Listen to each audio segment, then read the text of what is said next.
too many of you crying. Brother, brother, brother, there's far too many of you dying.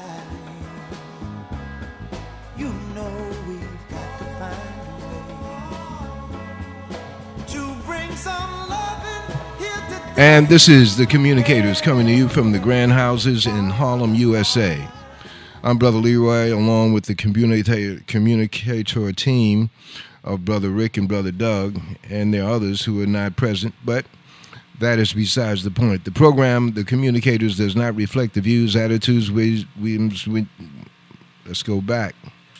The Communicators does not reflect the whims, deeds, and proclivities of the management of this NYCHA development, nor that of the leadership of the and membership of the resident association here at the Grand Houses. However, the program does reflect the research done by the participants in the program who are live in living color in studio by phone interview.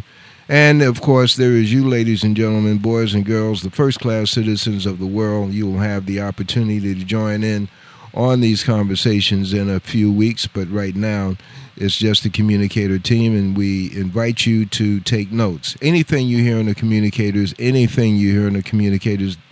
is not to be taken a whole hog or whole lamb or whole bean pie. What you got to do is do your own research, and that will make the actual facts, not something comes of people you hear. Online is our brother from the LEROY Political Action Committee, Brother Dennis Speed, and we're talking about current events. Brother Dennis, before we get into the virus alert, I saw this morning that the rich and not so rich of the United States were trying to pull out $50,000 deposits or partial of their deposits from the Bank of America, $50,000. That caused me to think on the bail-in that you informed us of several years ago when we were doing interviews on WHCR. Do you have any comment on that? Do you know about their trying to take, they ran out $100 bills. That's what the story was this morning on the internet. Your comment, if you have any, otherwise we'll get into the virus alert. Well, yes, sir. I have many things to comment about. Today, it's sort of easy to do. I will start by a bit of levity by simply asking you, Brother Leroy, how long have you been black? Well, that's a good question. What people have to understand about what we're about to talk about, okay? Everything should be placed in the context of the question, how long have you been black? Yeah, go ahead. Because trying to figure out what's going on in this circumstance should always be referenced to the fact that you actually already know a good deal about what's going on. It's just that people, and they must refer to what they know so that they are not bamboozled or buffaloed or misled or bushwhacked by their own decision to be blind to things that they have been told about and told about for well over a half a century. You can even go back to Marcus Garvey on this, but you could certainly go back to the time of Malcolm and others, and the minister, the Elijah Muhammad in this case, as well as Minister Farrakhan in a different context, and Lyndon LaRouche as specifically. So let me just say, on the question of the actual contagion, the primary contagion came from International Monetary Fund, the World Bank, and all like that back in the day. We're talking here in the late 60s, early 70s. That destroyed what people know as the Third World, South America and Africa in particularly, during the 80s and the 90s. For a brief period of time, during 1984, 85, 86, right in that bracket, for a brief period of time, some people in what is sometimes called the transatlantic world, sometimes called the West, you got different names, but some people were caused to realize that they had reaped the whirlwind, that the chickens had come home to roost, because they saw something they referred to as acquired immune deficiency syndrome, or AIDS. And so for a period of time, there was that is for the first few months, there was an almost honest reaction to what was going on. This was quickly, however, buried under the idea that AIDS was a gay disease, and we had to focus on the gays and then try to figure out how to solve the problem for the gays. When in fact, what was referred to as acquired immune deficiency syndrome had existed as what was called slim disease in Congo in particular, other parts of Africa as well, from as early as the 1920s. Now, later on, in other words, about 2009 or 2010, this was sort of first admitted in some articles that appeared in the London Daily Telegraph, to which I can refer a little bit later or give people the references, the actual articles. But this was discussed back in 2014 at Columbia University. There's a meeting down at Columbia, and Jeffrey Sachs, the economist, was speaking, and he referred to this. So this is not a new fact. It is not something that is not known. These are things that were made, that were later referred to. Now, the reason I'm saying all this is that you asked about the bail-in question and what is going on. So let's note that the big news of last week, while everybody was talking about Corona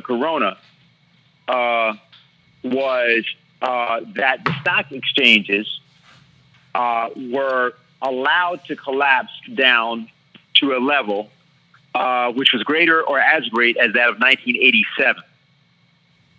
Okay, so now what that was, trillions of dollars of value were wiped out. Matter of fact, it was said that the Federal Reserve Bank of the United States was ready, and this was announced, to put $1.5 trillion, $1.5 trillion with a T, okay, into the system, all of a sudden, supposedly, to goose the system, even though there was no, just to say, they found that they had tried to put $275 billion in treasuries in, and that was not stopping the meltdown.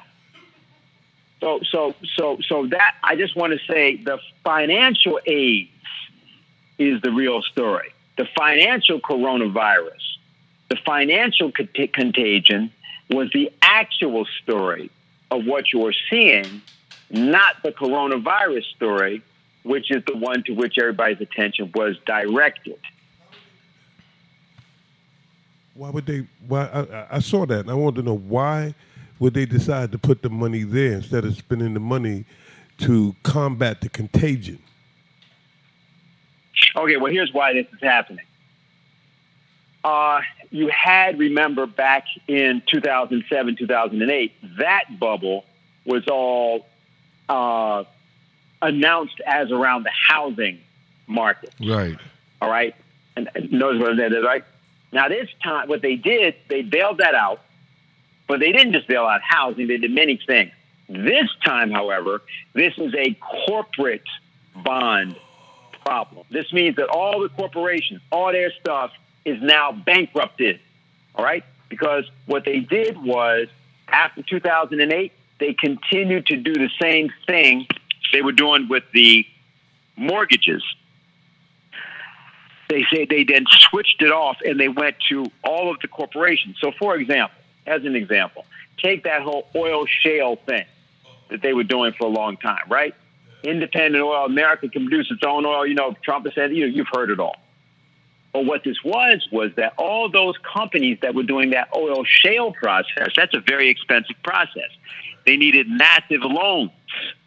And that's how they were running. So what they had done was they had gotten massive loans to back up. Right?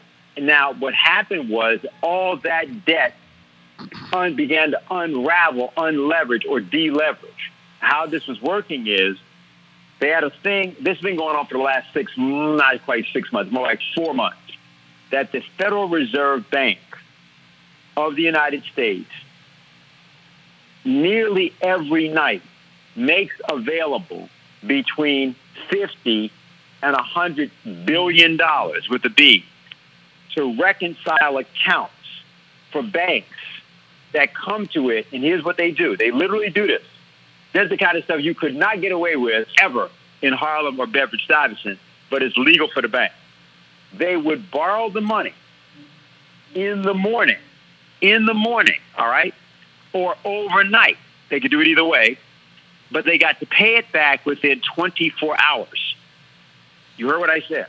So the way that this system works is literally the Fed will make the money available, like, in the morning. People then borrow the money through the day. They have the money on their books overnight, so that technically, anybody who's done this, this is like the alley-oop that some people sometimes do at the bank, right? Where you know a bill's going to hit, and what you have to do is get enough money in the bank to make it look like you have the money to cover it. That's what they do. But they were doing it for they got up to 90 billion. Then at one point they went to 150 billion about 2 weeks ago. And so what this has meant is the following, so that this is just clear to people. Because why would the banks need that money?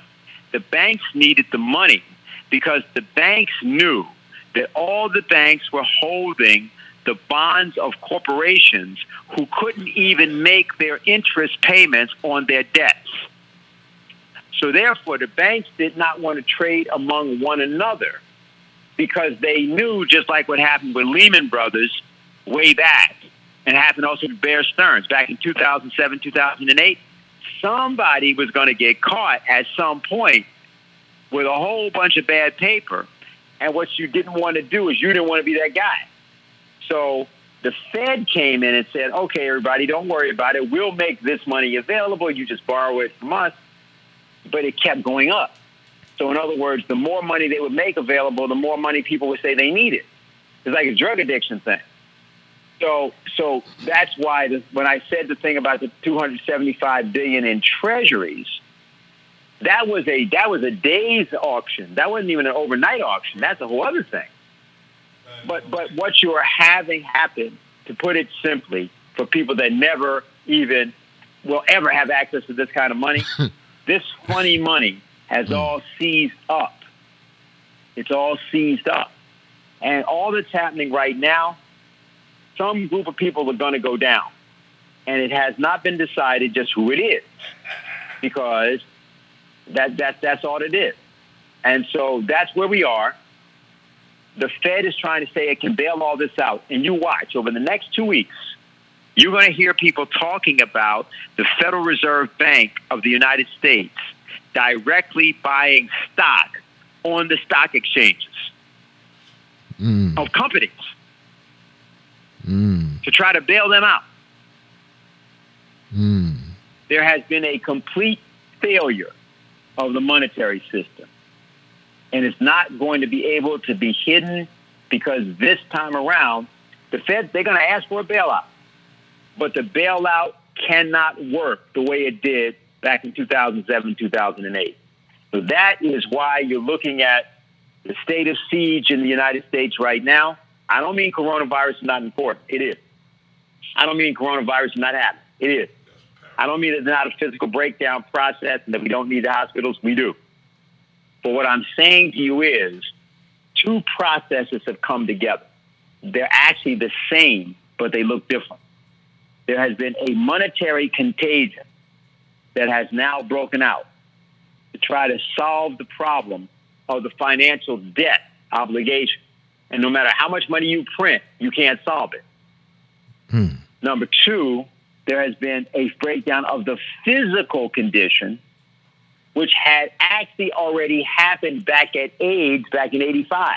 And they never fixed that either. So you now have a crisis greater than what you had happened in 1347, 1348 with the bubonic plague. Same kind of crisis. Banking system will collapse. Physical system will collapse. Hospitals will collapse. The whole thing it will look to people like it all happened at once. But it really happened between 35 and about, go back to August 15th, 1971 for the exact day. So it started between 35 years ago with the physical breakdown and 50 years ago, 49 years ago right now, for the financial system. And that's what the process is we're looking at. It's a conjuncture of two different things. So it's a conjunctural crisis. And unless you solve either problem, you got to solve both. And there is no solution in the system. That's where you are. So are they facing a quagmire because the medical industry is based upon scarcity, of everything, capitalism, and now all of a sudden the medical system is not going to be able to milk like they have been doing, while at the same time they're having this other thing. Is that what you're saying?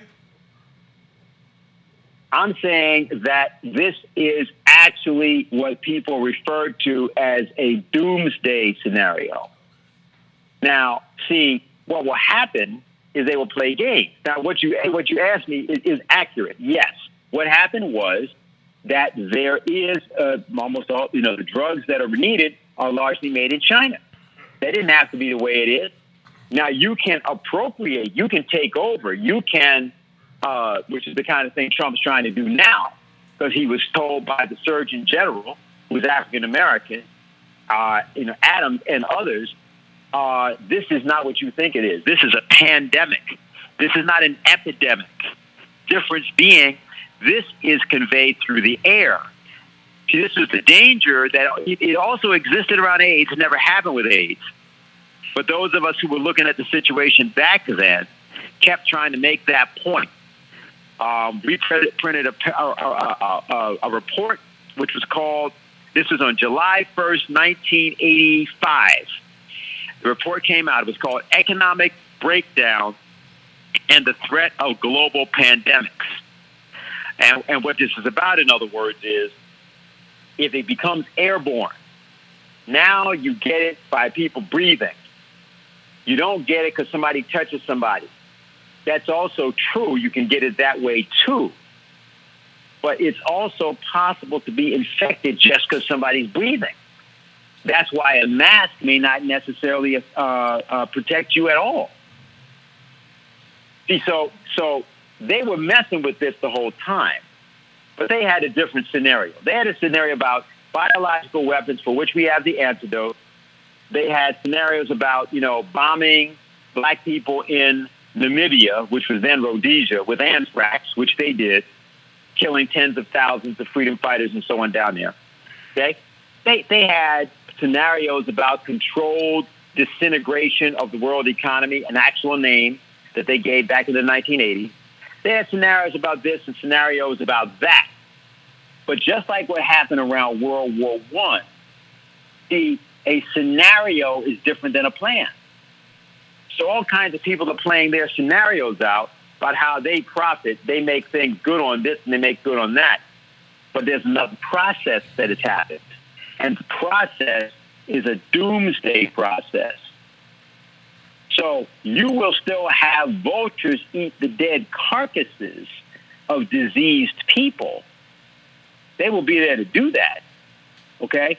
But those vultures, meaning in this case, various financial institutions or whatever, they'll try to eat the carcass of the dead system.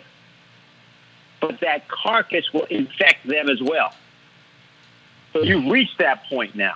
This doesn't mean everything ends tomorrow, but check this out. It does mean that you probably are going to have a shutdown in New York City. People say, oh, that's not going to happen. Actually, it probably will happen. And so, does this mean National Guard's going to come out? Yeah. Does it mean other things going to happen? Yeah. Does it mean other people that play other scenarios while that's happening? Yes. Will that lead to various forms of peculiar surveillance and and sealing communities off and doing psychological programs? Yes. All that's going to be happening. But there's a driving thing here, the driving force, which is different than any of the players know, and it is none of them. They don't control it. They think they do. But they don't. Nobody does. And the issue involved here for us, for everybody, that's why I said, how long have you been black? Because this is now something that everybody has heard it. People heard it from the time of the King Alfred Plan. People heard it from Elijah Muhammad. People heard it from Farrakhan. People heard it from Malcolm. People heard it from the House and American Activities Committee documents that came out back in the 1969-70 period. They've heard it from people, they've heard it from Samuel Yet. There, man. Samuel Yet. The book is The Choice: The Issue of Black Survival in America. Right. Samuel Yet, or Yeti, Yette, still alive, by the way. People just go take a look at the book. Of course, Fugu sat by the door, had it as King Alfred Plan. That's one of the other elements of it. So now, this doesn't mean nothing can be done. Let me give you an example. See, Trump is scared as hell because he didn't sign up for this. Okay, this wasn't his thing. So he has decided, I'm willing to back out of some of this. So he did the thing with Afghanistan that he signed, and he's willing to talk about let's get some health care done for some people. But see, it's not health care. You got to create a whole new health platform. Because here's why. If this virus, you know what happened? There was a great flu epidemic back in 1918, 1920, killed between 20 and 50 million people worldwide. Okay? And here's what would happen. It was very contagious initially, but not that lethal. It went away for a while. Came back, less contagious a little bit, but lethal as hell. Came back twice. And it started killing at very, very high percentages. Now, you're hearing now that China is okay, it's cleared up. Maybe so. Could be. But Michael Osterholm, who's this doctor, I don't know if you can look him up, Osterholm. He's been giving these interviews to CNN. And he's with the Center for Infectious Diseases. Okay, check him out. Because he's saying, people, this is not a blizzard. This is going to be at least a winter. And what he means by that is he says, this is going to go on for a year. It's not going to be a few months. People are saying it'll get better in the summer. Said, yeah, you could be right. You could also be utterly wrong. He said, because it could be like SARS. You can get SARS in some parts of the world. It can be 100 degrees out, and people still getting it. He said, I'm not saying it is going to happen that way. I'm saying you're dealing with unknowns. So you have to understand that the likely scenario, he says, is that and by the way, they even put it in the New York Times. Finally, they even had it there, where they were talking about the fact that this thing will go for a year. I don't know if you saw that, Brother Leroy, or it's been shown to you, but that's the case. I did not. I did not see it. De Blasio has said that's been included in some of his statements regarding the closing of schools, and right. he said, well, this would be the end of this would last until the end of the school term. No, he said the school year. Mm-hmm. He said, no, I mean the school term, but it could go as long as the school year. What, you talk about the Shell oil, the... Yeah. And, see, I heard a little bit of that mentioned within the context of a discussion, but not as you were putting it. And I heard it on Bloomberg, and I'm always telling the audience, listen to Bloomberg, because they are telling, in my opinion, they are telling more truth than you would get on WINS, CBS, etc., because they're aimed at a different audience that requires you to be on point. Otherwise, you discredit yourself in the business arena. Right. So you may not understand. I may not understand the ins and outs of what they're talking about, but I'm picking up something. And it's through interviews later on with yourself and other individuals that you can begin to put things together. This falls in the area of biology when we're talking about the contagion. Or is it chemistry and biology? If it was chemistry, then we're talking about a man-made thing, which is, quote, it's not, end quote. I don't know. I'm talking about the corona. Well, let's deal with two things here, because you see, there is a move we can make here to make something happen only because people are presently caught by surprise in the establishment itself. So, and because you have because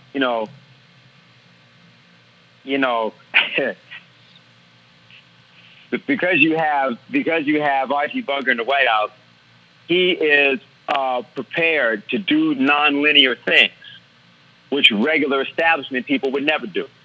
The regular establishment people have the notion that they are a superior species to other people. See? So that's why they get wiped out often, because they don't understand that there are actual natural laws that operate. Whereas somebody like Trump, in this circumstance, knows enough from the street to understand that he's dealing with something he doesn't understand. And he's got to and he can't trust the Wall Street types to tell him, because they hate him. That is, in other words, Bloomberg made the move around Biden to get to Trump, not to get Biden put up there. And Bloomberg wasn't trying to get elected. What he was doing was he just wanted to spend the $500 million that everybody acknowledges he spent, and the other $500 million that he also spent, nobody acknowledges, for the purpose of reshaping the policy control. Because Trump is out of policy. He can veer out of policy control. This is critical, though, because he's also not committed to killing people just to kill them. See, what you're dealing with, we were talking about this, Brother Leroy, several times. 6 million people are supposed to disappear from the planet, according to how the House of Lords and how the various documents, which we've cited many times in this program, or these programs, are referred to. And they're supposed to do this now. Now, the way these guys figure it, nuclear war is messy, and you got to get various people to agree. Like China has to agree to get involved with that, and they don't want to do that. Russia has to agree to get involved in that. They don't want to do that. America can't drop nuclear bombs on itself. Okay, maybe it could, but see, it's not credible. Okay, so and they can't drop nuclear bombs on the continent of Africa because there's nobody there that can be credibly said to be important enough for you to drop a bunch of nuclear bombs on them, maybe one or two. But that doesn't work because there are protocols and there are these agreements, some of which were being shifted precisely so you can use nuclear weapons. So I'm not saying to you that they are not considering it. I'm simply saying that there's not a condition presently under which they can do that. They'd like to get something between India and Pakistan, have them drop some nukes, but this is not, it doesn't have a clear pathway to happen. And even if it did, it's pretty clear that it would just freak out people so much you couldn't really get nuclear bombs being rained all over the world in the right places. So they can't do that. So the question is, what's the next best thing? Well, it doesn't matter whether the disease is a biological weapon or it is not man-made. It matters in a certain sense because an ethnic weapon, of course, would only be directed to black people, for example, or certain other people. But what they're doing is this. They're taking a classical Malthusian approach. watch for your newspapers and watch your radio stations. You're going to start to hear this. You're going to start to hear it said, well, is it dignified? Is it dignified to try to have the 90-year-old that contracts coronavirus and is real sick? Is it dignified to put them on a respirator, especially when you have a 45-year-old person who has really got a bad case of it, and they have a much, much better chance of survival? That's how it's going to be presented to you. What does that translate into? They're already saying that. Yeah, that's right. I'm saying. What they mean is we're not going to test people in Bridgeport, Connecticut. We're not going to test people in East New York. We're not going to test people in various other places because, like Alabama, almost nobody in Alabama, white or black, they're going to get tested, especially not West Virginia, because you know what? We don't need these people. We need to shed these people. And the way you'll do it, you do it like this. We know they don't go to doctors because they don't trust doctors for the right reasons, actually. Okay? They're not going to do it. We know they got to go to work. They're not going to stay home. We know they're sick from all kinds of underlying conditions. What we don't want to do, we don't want mass testing, because if we do mass testing and we find a lot of people who are sick, we're not going to treat them. So here's how we're going to do it. We're going to roll this out piece by piece. People are going to get infected. The way it works is, we infect pretty much everybody in a country. A lot of people will develop antibodies so they won't die because they're going to develop resistance to the disease. This disease in this phase is highly contagious, but 3% of the people die. Now, this is how these people play in this, right? You'll see the punchline in a minute. See, so we're going to let everybody get infected. Now, a lot of the people that get infected are not going to die of their virus. They're going to die of complications because they got the flu, because they got diabetes, and they got this, and they got that. Okay, we shed ourselves of all these people. Then we got the people over 65. We're going to shed ourselves of a bunch of these people. Then we look at the relative savings on insurance and other things. This is how they're doing it, right? So this is sort of Nazi stuff, like what was done around Auschwitz and some of these other concentration camps, which were really highly statistically ordered.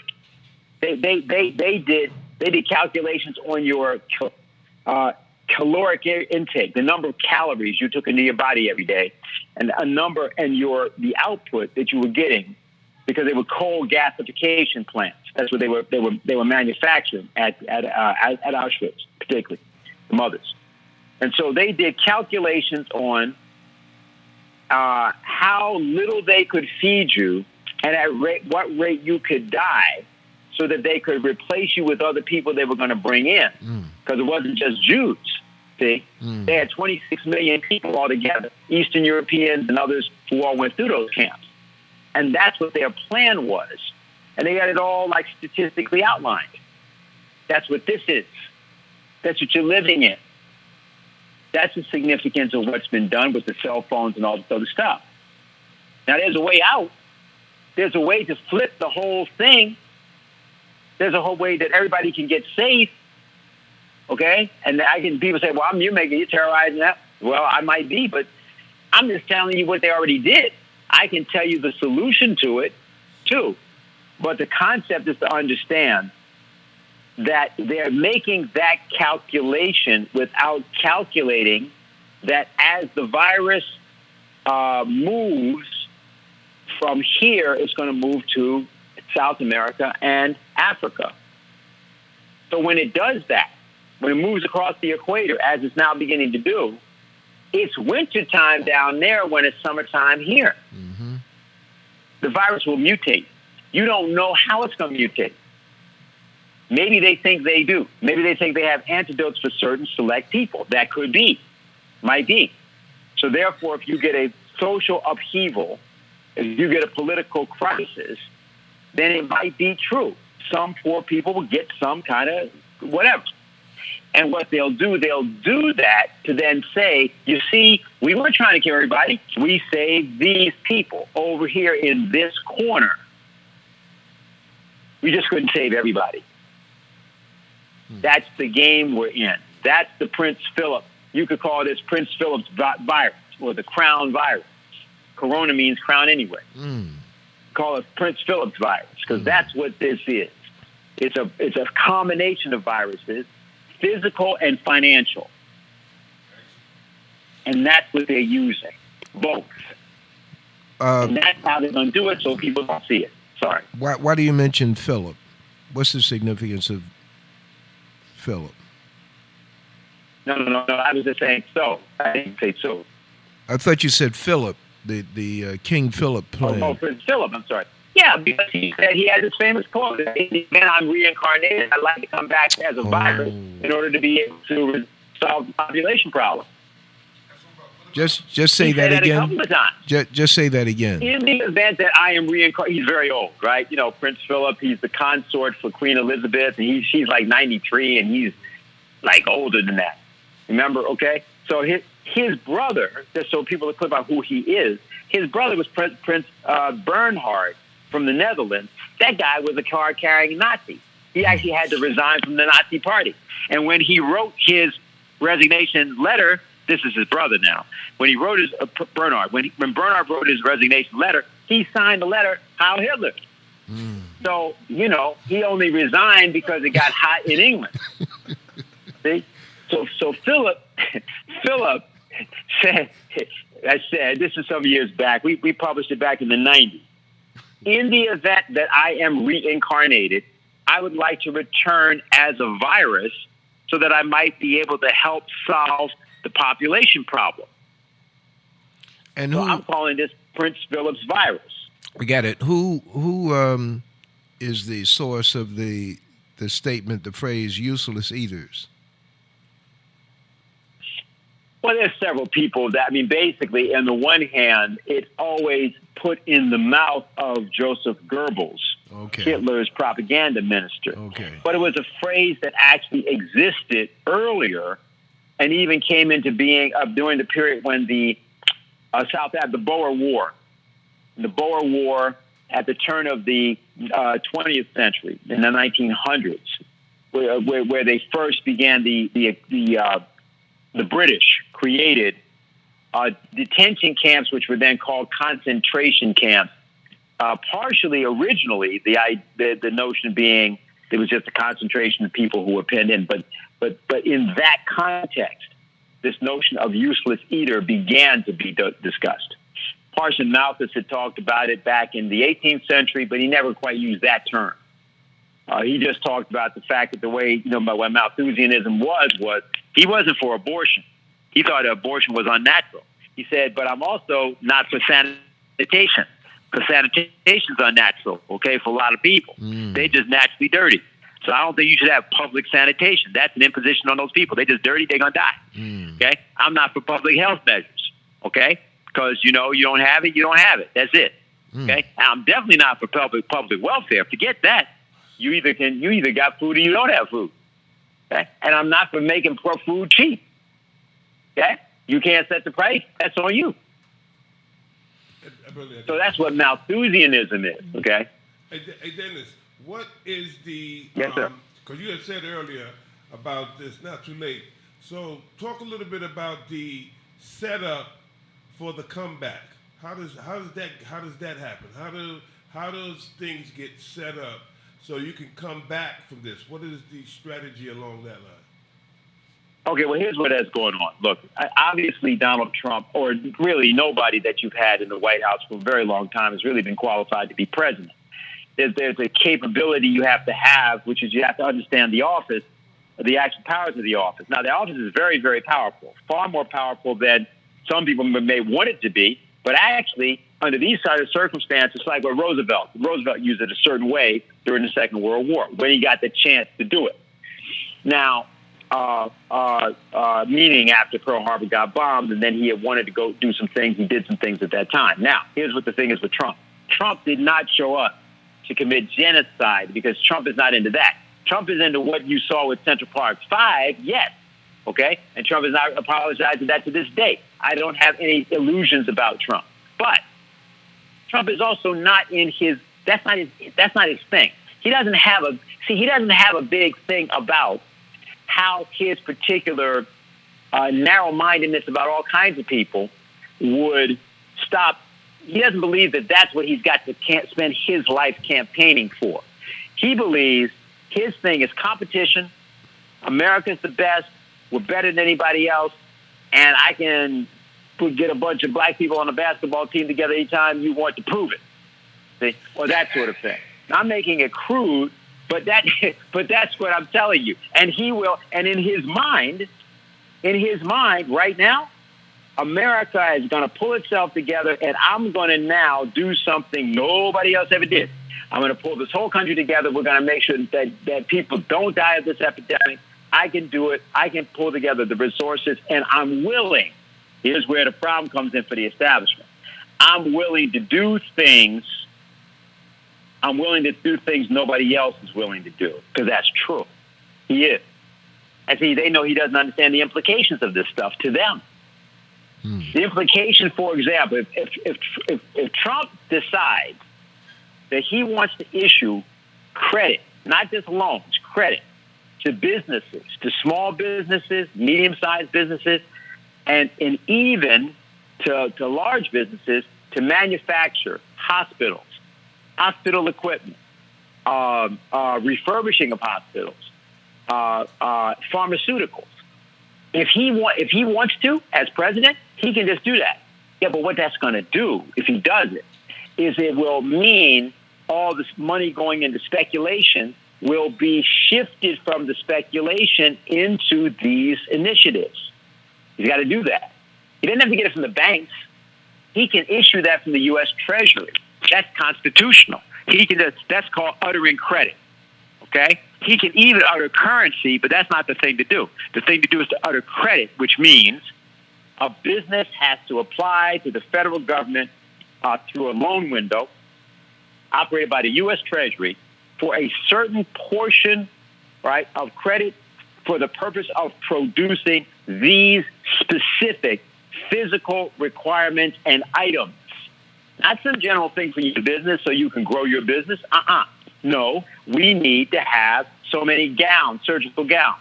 We need so many CAT scans. We want to have portable CAT scan capability because you get the virus and you may be negative today and you can be 5 days or 2 weeks later. You and so forth and so on, right? So you have things you have to produce. A company approaches the government. The issue is that it's not an open-ended loan for you to do whatever the hell you want. You may have an area of research that you put it into or an area of production. So you may not have to say you're going to produce so many items of what, because you may not know that. But the point is, we're going to do this, for example. You're going to need clean water. What about Flint, Michigan or Newark, New Jersey? Those people, I don't care what you do. You can rebuild, you can open up 5 hospitals tomorrow, but if they can't or have lead in the water, you got all kinds of other problems. This is what he will stumble into. Trump will stumble into it because that's the only way to solve this problem. And if, for example, check this out. If a city, Newark, you name a city, small city, black, largely black, they start saying, you know what? We need to be safe down here. We need everybody tested. We got reason to think because of the combination of diseases that already afflict this population, we could be dealing with a lot of cases of coronavirus. So maybe you ain't going to test all 300,000 people in Newark, but you damn sure need to, you certainly need to test 50,000 people, let's say, to get a reasonable sample in that city, or 10% of our population, which is 30,000 people. Now, South Korea tested 250,000 people in drive-bys. What does that mean? You drove up to a window, there was a way to get your test, and you kept moving. That way you didn't infect anybody else if you had it. Didn't even infect the doctors, okay? Now, you look around the country at the McDonald's. You look at the Burger King. You stop all that poison coming out, and now you have the test process being run right through the McDonald's. So you could actually do this. And there is no community that need be left out. Now, the problem, here's what I'm saying. You present that to Trump in an election year where you know he has he knows he can't get a black vote, right? But wait a minute. If he's saving lives in cities and Democrats are talking about, what, Green New Deal or something. Oh, wait a minute. Maybe we can talk. And that's how Trump will do it. Maybe we got something to talk about here. Boom, let's do this. And that's the problem for the establishment, because once he does that, then the whole Malthusian game they've been playing by looting people, sucking the credit, sucking it out of, look at New York City, you see it. You see all the potholes everywhere. You go to Park Avenue, you've got potholes all over Park Avenue, just like on 145th Street. See?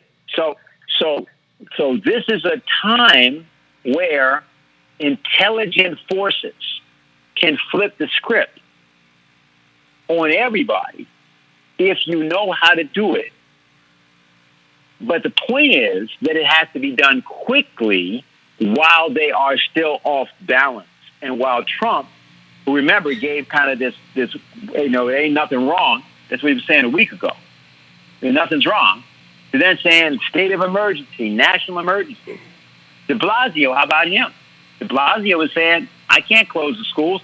And by the way, he is right, but he can't not close the schools, right? He can't not. Now what? Now what? I'm not for closing the schools either. People are eating, man. They come to eat. We all know this. And what about this? This is that are staffing the hospitals. Many of them have kids. So what are you going to do? Pull all of them out of the hospitals to take care of the kids? Oh, no, we're not going to do that. Wait a minute. So the kids aren't going to be taken care of? See, this doesn't work. You got me? You're not going to let 400,000 teenagers roam the streets either. There's 425,000 teenagers in the high school, and they're not staying in their house, man. I don't care what kind of rules you got. But, those kids ain't staying. I mean, we know this, right? Yeah, and so does he. This is exactly the point. This is exactly the point. This is exactly the point. There is no way. This is what I'm trying to say. So everybody got scenarios. You follow me? Right? Everybody got their own scenario. Nobody got a plan. Hey, Nobody got a plan. Hey, Dennis Speed, this is Rick. First of all, let me just say I'm honored to be in here with these great minds. It's like I'm here with all these great minds. Dennis, what I want to know is what would have to happen to get Donald an orange jumpsuit? What would have to happen to make that happen? What would have to happen to have him do what? Get one of those orange jumpsuits. Well, look at it differently. That's not going to work. Think about something. If you get Trump out of there now, what do you got? Pence? Nope. Now, you're not going to have, for that matter, Biden. You really want that? See, so here's our problem. The country is governed from the presidency. You say it's from the Congress. Now, the Congress, look over there. I mean, that has got to be one of the biggest circus shows in American history. So you can't get anything out of that either. So what's the problem? You have a deadly disease, which is actually called 19, if anybody noticed. I guess everybody noticed. COVID-19. Last time I checked, there's 18 other numbers before 19. Hello? So just think about this, right? Just think about this, right? So we're in this situation. We're in this situation where these fools have done what they've done. See, so now here's how we're going to do it. This is what I said about how long have you been black? Because here's how we're going to deal with it. Give us the comeback, baby. So we're going to deal with it like this. Okay? We're going to deal with it like this. Say, okay, Donald, you can be a great president. Only problem is to do so, you're going to have to bankrupt Wall Street. Now, we don't have to put it that way.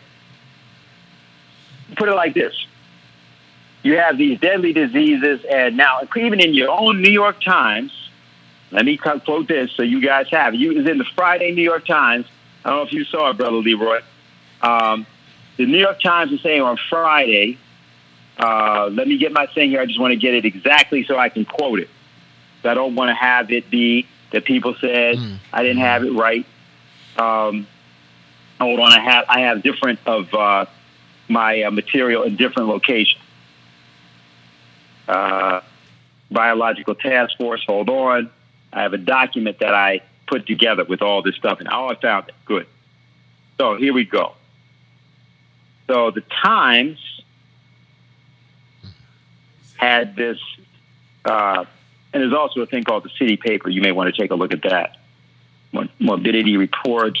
Okay, so the Times has this article where they quote, this is from Friday the 13th, they ran it, and I want to just get the exact figures, CDC scenarios. There, I got it. Okay, here we are. So what I'm reading you now was in New York Times, Friday 13th, article written by Sherry Fink, F-I-N-K, worst case estimates for U.S. coronavirus death. So I'm going to read you this. I'll just read a straight couple paragraphs here. Okay, it's all a quote. Officials at the U.S. Centers for Disease Control and Prevention and epidemic experts from universities around the world conferred last month about what might happen if the new coronavirus gained a foothold in the United States. How many people might die? How many would be infected and need hospitalization? One of the agency's top disease modelers, Matthew Biggerstaff, presented the group on the phone call with 4 possible scenarios, A, B, C, and D, based on characteristics of the virus, including estimates of how transmissible it is and the severity of the illness it can cause. The assumptions, reviewed by the New York Times, were shared with about 50 expert teams to model how the virus could tear through the population and what might stop it. Okay, so we continue. The CDC scenarios were depicted in terms of percentages of the population, translated into absolute numbers by independent experts using simple models of how viruses spread. The worst case figures would be staggering if no actions were taken to slow transmission. Between 160 million and 214 million people in the United States could be infected over the course of the epidemic, according to one projection. This could last months or even over a year, with infections concentrated in shorter periods, staggered across time in different communities, experts said. As many as 200,000 to 1.7 million people could die, end quote. Okay? Friday's New York Times, take a look at it. There's more in that article, but that's what you got, okay, from there. All right? Now, which 1.7 million people in America could die? All right. So now, what my point is, not that it's all black and brown people, but let me put it this way. All those people I saw going in the Zabars yesterday to make sure that they stocked up on emergency caviar, okay, are not that concerned about the people in East New York at the moment. Mm-hmm. They might not be impartial to the people in East New York surviving, especially if they got to clean their house next week. But what I'm trying to say is they are unlikely to, shall we say, if you offer them a triage explanation, they are unlikely to challenge a statistic that might come out. Well, you know, unfortunately, we got like 750 people in East New York. They're just going to die. These people are going to say, as what my good friend Fred Wills, who's now deceased, used to say, the doctrine of regrettable necessity. They're going to say, well, it's regrettable, but it's just necessary. All right, that's how it's going to go, right? So what we're going to do? That's not it. That is going to be that cold, right? So now we come back to Trump. See, now here's the point. Donald is still thinking there's still a 2020 election in this thing, see? Not recognizing that primaries are already going to have to be moved. I mean, that's already going to be going to happen. But his view would be, well, you know, I got to get reelected. I got to be president to be reelected. Got to be president over somebody to get reelected. I got to save some people's lives to do that. Now, see, the banking people are saying, well, you know, really, you don't have to be reelected. We can put anybody in there because we need somebody to bail us out. See, they're not thinking about the disease. They are not thinking about the disease. Let me be. You know what the British were not number one. Oh, got to tell you guys one other thing, just so you know, because the government of Sweden announced that they weren't going to do nothing. Right. Sweden told their people. They said, they just put it like, yeah. Only restriction is on gatherings of 500 or more people. Close no churches, no schools, no nothing. Okay. Now that may have changed by today because I think some people like Vladimir Putin and Donald Trump and all may have a reason to talk to those people. Because the problem is, Denmark closed their border with Sweden. Sweden, on the other hand, got to think about it like this, right? A lot of those people. You remember that girl? You seen that little girl, Greta Thunberg, running around? Yeah. That little girl that they put on front. Yeah. When she came to New York, did you hear what she said? This city is dirty. There's too many people in it. Mm. You ever been to Sweden? Let me put it this way. If you walk down the street outside of maybe Stockholm, but I'm talking about one of those little towns like Malmo or one of those places. You walk down that street, people might not point at you, but they will certainly come up to you and talk to you and ask you about your hair and the building. Okay, that was going on as late as 28 years ago. So I'm just letting you know that, and I'm not even saying they're all racist. I'm saying that it is unusual to see black people. They do not deal with that. They're not dealing with that. And so I'm not trying to say that race is the only motivation. I'm saying here that there's a different issue. And Trump can act the same way Roosevelt acted. That's right. He did exactly what FDR did. And I'm not saying, remember, Eleanor Roosevelt was not Franklin Roosevelt. That's a whole other story. Okay? Eleanor Roosevelt was very clear. Her trip down to Tuskegee, the Tuskegee Airmen story, that's all clear. That's all factual. And Franklin did let her do that because he did want the Tuskegee Airmen. That's true. But what I'm trying to say to you is that Trump is capable, as a reflex, of acting in the same way that Archie Bunker was capable in a reflex of behaving. He just didn't want you calling attention to that. See? He needed to have his reputation as a racist to do what he needed to do. Okay? But he was capable of acting in a completely different manner. First of all, when he either suited his ends, but more importantly, because he really wouldn't like that. He had a view of people, but he also had a view of his neighbors, of his neighborhood, of his place in America. See? And he was going to protect that place, but under conditions of crisis, under conditions which were unheard of. He could take actions which did not work to the advantage of the not just ultra-rich, but the ultra-rich genocidalists that run wars that Trump doesn't like. Because he can't understand why the hell, you got to be running around the world killing all these people when you be making the deal and making money. That doesn't make sense to Trump. So his Afghanistan thing is real. He didn't have any desire to go beating people up in Afghanistan. He doesn't like Afghanistan. The tallest building is like 4 stories or something. You don't even see why you're there. But how's he going to build a Trump Tower in Afghanistan? Okay? And so he didn't want to do that. He might build one, but I'm just saying it's not on his agenda. He can build a Trump Tower someplace in China or someplace in Nigeria. See? So it's in his interest to work with, for example, China in Africa, which is one of the main things that has the oligarchy, the British oligarchy, freaked out.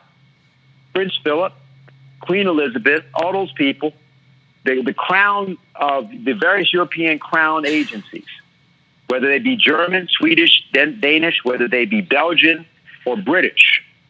These people believe that 1 billion people in the world is a lot easier to govern than 7.5 billion. Matter of fact, they would say to you and me, wait a minute, let's go back to 1945. Did you think there were too few people in the world back then? because there was only 2.5 billion people maximum back then. So why are you getting all worked up? There'll be plenty of you little black people running around in a world. A lot of you little black people running around. You were a nuisance back in World War II. So but so we still leave you around as a nuisance. Somebody got to clean. So somebody got to drive the, yeah. So, Brother Dennis, as we conclude this session, what are 2 or 3 or 4 things to leave with us in terms of what actions we, the audience, should be about? Okay, these are very clear. Now, the first thing is we're creating through the LaRouche Political Action Committee site and so on an emergency alert system. And what is that about? It's our publication. Sure, we're going to be doing a daily briefing thing. We're doing that now, started that. Then we're going to have a kind of a weekly alert. We're also going to we have now the video thing, the Harley Schlanger. You can check that out. That's a good thing to look at every day. That's like 10 minutes. And it's up on the LaRouche PAC site. It's also on the Schiller Institute site, SCHILLER, Schiller Institute. So if you look up there, you'll see it there. And then LaRouche Political Action Committee. But his thing is 10 minutes, and he doesn't quite do it every day, but he might start doing it every day. So that's like a good roundup that people can just go to. We're going to try to get a second thing up like that. That's the first thing. That's my first recommendation. Second recommendation. This is crucial that everybody understand. This thing is real. Don't let people tell you it is not real. It is happening. You got to stay safe.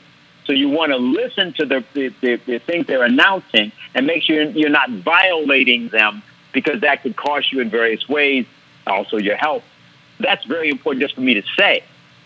But the third point is what has to happen is you got to get a crash program. And it's got to be crashed right now. And it's got to be for the following. We start with the idea of the health measures, reopening the 20 hospitals that Bloomberg closed up in New York City, for example.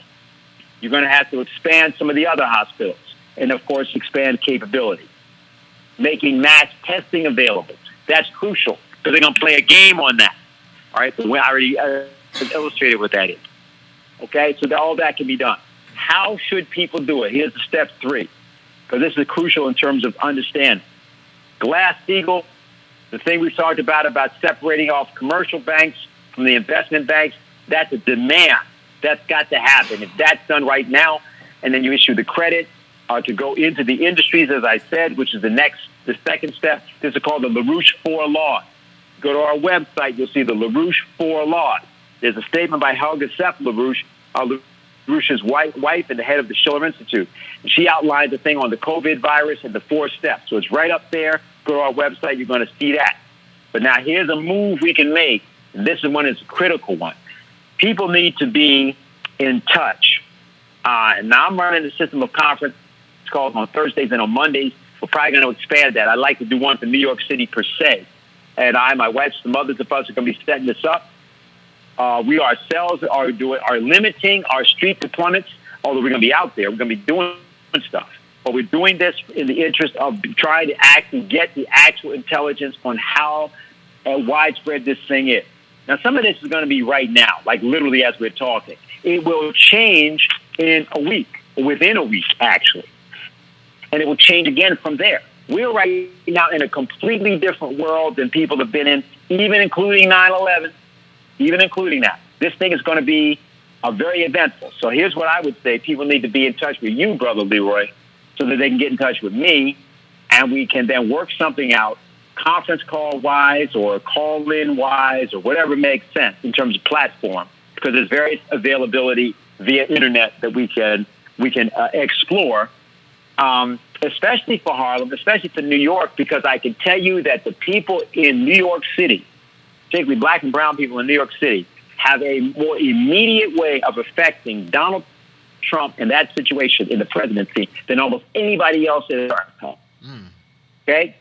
That's something to realize. That's right. Because remember that whole Central Park 5 thing. He knows what people think of him. So if he starts to hear from them, that creates a cause of concern And he got to talk to, at least he got to go talk to Kanye about that. Okay? He'll probably talk to Kim Kardashian before Kanye. We know this. Maybe he'll go to Jim Brown, which might, that we might have a shot. But what I'm really trying to say, apart from being facetious, is there's a role for people to play, but it has to be coordinated on the precinct level.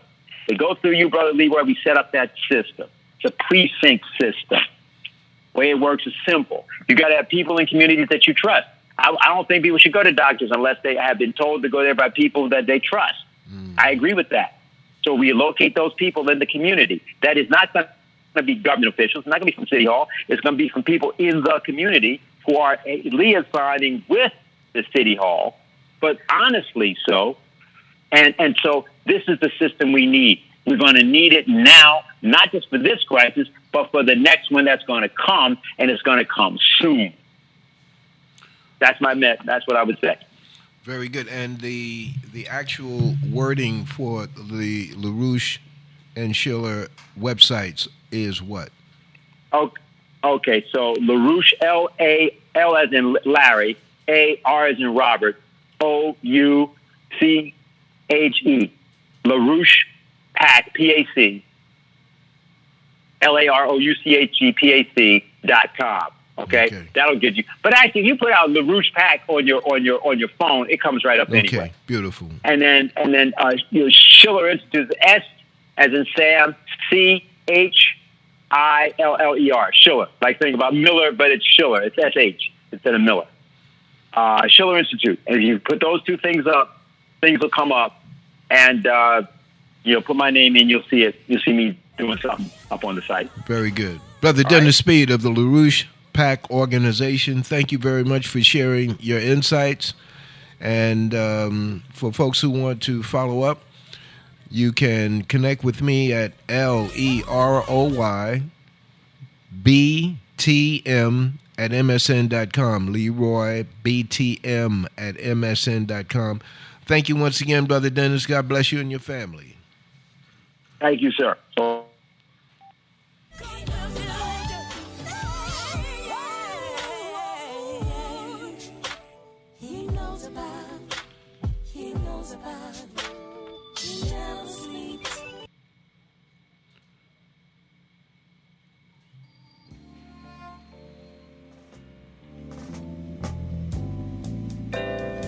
If misery is your best friend,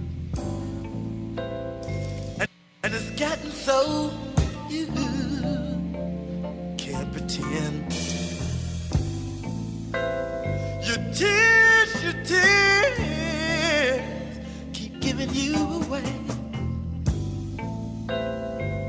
but you're praying for a better day. Why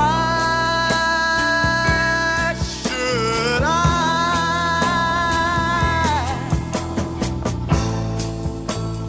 go through these changes? Yeah, but they don't dig the urgency. Yeah, that this is an emergency. Yeah, so make it hurt.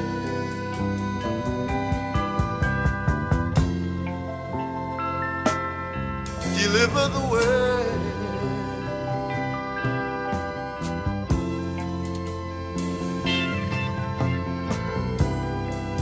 That lonely, lonely feeling.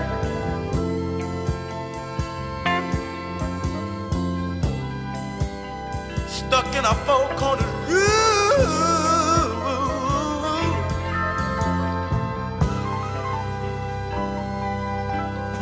I gotta get out of this place.